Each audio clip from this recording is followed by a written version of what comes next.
ಪಸರೆ ಪಸ ಕನ್ನಡ ಕೋರ್ವನೇ ಸತ್ಕವಿ ಪಂಪನಾವಗಂ. ಸ್ನೇಹಿತರೆ, ಹಿಂದಿನ ಕಂತಿನಲ್ಲಿ ನಾನು ಮಹಾಬಲರಾಜನ ಆಸ್ಥಾನದಲ್ಲಿ ಸ್ವಯಂ ಬುದ್ಧ ಉಳಿದ ಸಿದ್ಧಾಂತಗಳನ್ನು ಪ್ರತಿಪಾದಿಸಿದ ಚಾರ್ವಾಕ, ಯೋಗ ಇತ್ಯಾದಿ ಸಿದ್ಧಾಂತಗಳನ್ನು ಪ್ರತಿಪಾದಿಸಿ ಆತ್ಮನಿಲ್ಲ ಅಂತ ಹೇಳಿ ವಾದಿಸಿದಂತಹ ಜನಗಳ ವಾದವನ್ನ ಸ್ವಯಂ ಬುದ್ಧ ಎನ್ನುವ ಮಂತ್ರಿ ಹೇಗೆ ಖಂಡಿಸಿದ ಅನ್ನುವ ವಿಚಾರವನ್ನ ತಿಳ್ಕೊಂಡಿದ್ವಿ. ಅದರಲ್ಲಿ ಅವನು ಕೊನೆಯಲ್ಲಿ ಹೇಳ್ತಾನೆ, ಅವರಿಗೆ ಆ ಎದುರುವಾದಿಗಳಿಗೆ ಹೇಳ್ತಾನೆ, ಪುಸಿಯ ಪರಾಂಗನಾರಥದ ಮದ್ಯದ ಮಾಂಸದ ಮೈಗೊರಲ್ದ ದುರ್ವ್ಯಸನೀಯ ಮಾಡಿದೋದೆ ನಿಮಗ ಆಗಮಂ ಆಗಿರತಕ್ಕಂ ಆಗಿರ ಅಸತ್ಯವಾದಮಂ ಹೊಸಯಿಸಿ ಜೀವನಿಲ್ಲ ಮೊರೆಯಿಲ್ಲ ಅರಿನಿಲ್ಲ ಪರತ್ರ ಇಲ್ಲೆನಲ್ ಕಸಳಿಯಂತು ನಾಲೆಗೆ ಹೊರಳುವುದು ರಾಜ್ಯಸಭಾಂತರಾಳದೊಳ್. ಈ ರಾಜ್ಯಸಭೆಯಲ್ಲಿ ನಿಮಗೆ ದುರ್ವ್ಯಸನಿಗಳು ಮಾಡಿದ ವಾದ ಏನಿದೆ ಅದು ನಿಮಗೆ ಪೊರಕೆಯ ಹಾಗೆ ನಿಮ್ಮನ್ನ ಗುಡಿಸಿ ಬಿಟ್ಟಿದೆ. ಅದೇ ನಿಮಗೆ ಹೊಸದು ಅನ್ನೋ ಹಾಗೆ ನೀವು ಹೇಳ್ತಾ ಇದ್ದೀರಿ ಅಂತ ಹೇಳಿಬಿಟ್ಟು, ಆಮೇಲೆ ಈ ಜೀವ ಅನ್ನೋದು ಇದೆ, ಇಹಲೋಕ ಪರಲೋಕ ಅನ್ನೋದು ಇದೆ, ಪಾಪ ಪುಣ್ಯ ಅನ್ನೋದು ಇದೆ, ಕರ್ಮ ಅನ್ನೋದು ಇದೆ, ಅದನ್ನ ನಾವು ಅನುಭವಿಸ್ಬೇಕಾಗತ್ತೆ ಅನ್ನೋದನ್ನ ಹೇಳ್ಬೇಕಾದ್ರೆ ಮತ್ತೆ ಮತ್ತೆ ಇದನ್ನ ತಿಳಿಸಿ ಹೇಳುವಂತಹ ದೃಷ್ಟಾಂತವನ್ನ ಮುಂದಿನ ಭಾಗದಲ್ಲಿ ಅವನು ಕೊಡ್ತಾನೆ ಅಂತ ಒಂದು ಗದ್ಯ ಭಾಗ ಮತ್ತು ಒಂದೆರಡು ಕಂದ ಪದ್ಯಗಳನ್ನ ಈಗ ನೋಡೋಣ. ಹೀಗೆ ನಾಲೆಗೆ ಪೊರಳುವುದು ರಾಜಸಭಾಂತರಾಳದೊಳ್. ಇದನ್ನು ಹೇಳಿದ ನಂತರ ಇದು 2ನೇ ಆಶ್ವಾಸದ 11ನೇ ಪದ್ಯ ಆದ್ಮೇಲೆ ಬರ್ತಕ್ಕಂಥ ವಚನ ಇದು. ಎಂದು ಮತ್ತಂ ಅದನ್ನೇ ತಿಳಿಪುವ ಬಗೆಯಿಂ ದೃಷ್ಟ ಶ್ರುತಾನುಭೂತ ಕಥೆಗಳಂ ತದನ್ವಯ ಸಂಬಂಧಿಗಳನ್ ಇಂತೆಂದು ಪೇಳಲ್ ತಗೊಳ್ದಂ.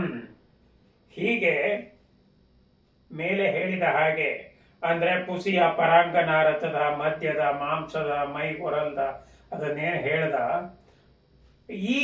ಇದನ್ನೇ ಮತ್ತೆ ಮತ್ತೆ ತಿಳಿಸಿ ಹೇಳೋದಕ್ಕೆ, ತಿಳಿಸುವ ಬಗೆಯಿಂ ಅದನ್ನೇ ಮತ್ತೆ ಮತ್ತೆ ಒತ್ತಿ ಹೇಳೋದಕ್ಕೆ ದೃಷ್ಟ ಶ್ರುತ ಅನುಭೂತ ಕಥೆಗಳಂ, ದೃಷ್ಟ ಕಂಡಂತ, ಶ್ರುತ ಕೇಳಿದಂತ, ಅನುಭೂತ ಅನುಭವಕ್ಕೆ ಬಂದಂತಹ ಕಥೆಗಳನ್ನ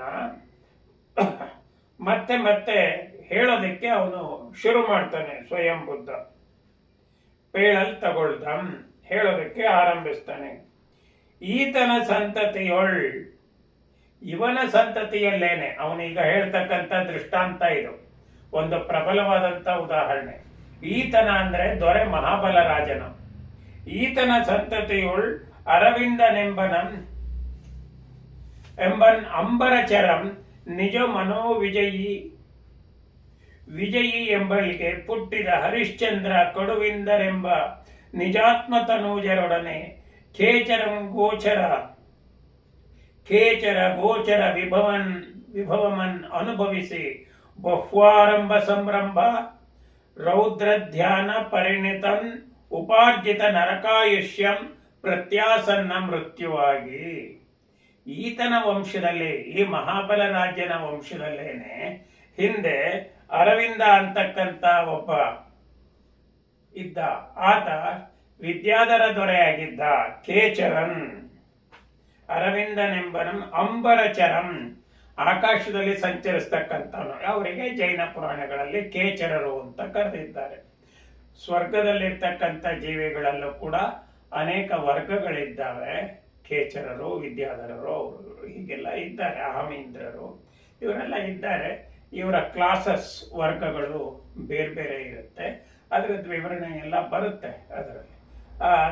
ಆ ಅಂಬರಚರ, ಆ ಖೇಚರ ನಿಜ ಮನೋವಿಜಯಿ, ತನ್ನ ಮನಸ್ಸನ್ನ ಗೆದ್ದಂತ, ನಿಜ ಅಂದ್ರೆ ತನ್ನ ಅಂತ ಮನೋವಿಜಯಿ ತನ್ನ ಮನಸ್ಸನ್ನ ಗೆದ್ದಂತಹ ವಿಜಯಿ ಎಂಬಳ್ಗೆ, ವಿಜಯಿ ಎನ್ನುವ ರಾಣಿಗೆ ಹುಟ್ಟಿದ ಹರಿಶ್ಚಂದ್ರ ಕುರುವಿಂದರೆಂಬ, ಹರಿಶ್ಚಂದ್ರ ಮತ್ತು ಕುರುವಿಂದ ಅಂತಕ್ಕಂಥ ಇಬ್ಬರು ನಿಜಾತ್ಮ ತನೂಜರ್, ತನ್ನ ಮಕ್ಕಳು, ಸ್ವಂತ ಮಕ್ಕಳಾಗಿದ್ದಂತ ಅವರೊಡನೆ ಆ ಇಬ್ಬರ ಮಕ್ಕಳ ಜೊತೆ, ರಾಣಿ ಮತ್ತು ಈ ಇಬ್ಬರ ಮಕ್ಕಳ ಜೊತೆಲಿ ಖೇಚರ ಗೋಚರ ವಿಭವಮನ್ ಅನುಭವಿಸಿ, ಖೇಚರರಿಗೆ ಲಭ್ಯವಾಗುವ ಎಲ್ಲ ವೈಭವಗಳನ್ನ ಅನುಭವಿಸಿ, ಅದರ ಜೊತೆಗೆ ಬಹ್ವಾರಂಭ ಸಂರಂಭ, ಅನೇಕ ವಿಧದಿಂದ ಹಣವನ್ನ ಸಂಪಾದನೆ ಮಾಡ್ತಕ್ಕಂಥ ಒಂದು ಚಟ,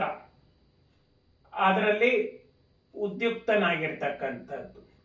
ಬಹ್ವಾರಂಭ ಸಂರಂಭ, ರೌದ್ರ ಧ್ಯಾನ ಪರಿಣಿತನ್, ರೌದ್ರ ಧ್ಯಾನ ಪರಿಣತನ್. ರೌದ್ರ ಧ್ಯಾನ, ಧ್ಯಾನ ಅಂದ್ರೆ ಪದೇ ಪದೇ ಅದನ್ನೇ ಯೋಚಿಸೋದು. ಆತ್ಮ ಧ್ಯಾನ, ಆತ್ಮನ ಬಗೆಗೆ, ಆತ್ಮನ ಗುಣಗಳ ಬಗೆಗೆ, ಅವನು ಹೊಂದತಕ್ಕಂಥ ಗತಿಗಳ ಬಗ್ಗೆ ಯೋಚಿಸ್ತಕ್ಕಂಥದ್ದು. ಅದೇ ರೀತಿ ರೌದ್ರ ಧ್ಯಾನ ಅಂದ್ರೆ ರೌದ್ರವಾದಂಥ ವಿಷಯಗಳನ್ನ, ಕೆಟ್ಟ ವಿಷಯಗಳನ್ನೇ ಮತ್ತೆ ಮತ್ತೆ ಯೋಚಿಸ್ತಾ ಇರ್ತಕ್ಕಂಥದ್ದು.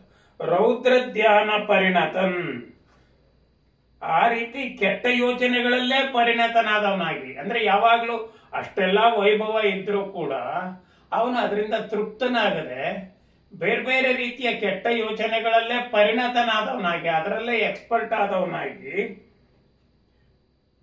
ನರಕಾಯುಷ್ಯಂ ಪ್ರತ್ಯಾಶನ್ನ ಮೃತ್ಯುವಾಗಿ, ಉಪಾರ್ಜಿತ ನರಕಾಯುಷ್ಯಂ, ಉಪಾರ್ಜಿತ ಅಂದ್ರೆ ಸಂಪಾದಿಸಿದಂತಹ, ನರಕಾಯುಷ್ಯಂ ಇಷ್ಟೆಲ್ಲ ಮಾಡಿದ ಮೇಲೆ ನರಕದ ಗತಿಯೇ ಬರಬೇಕು.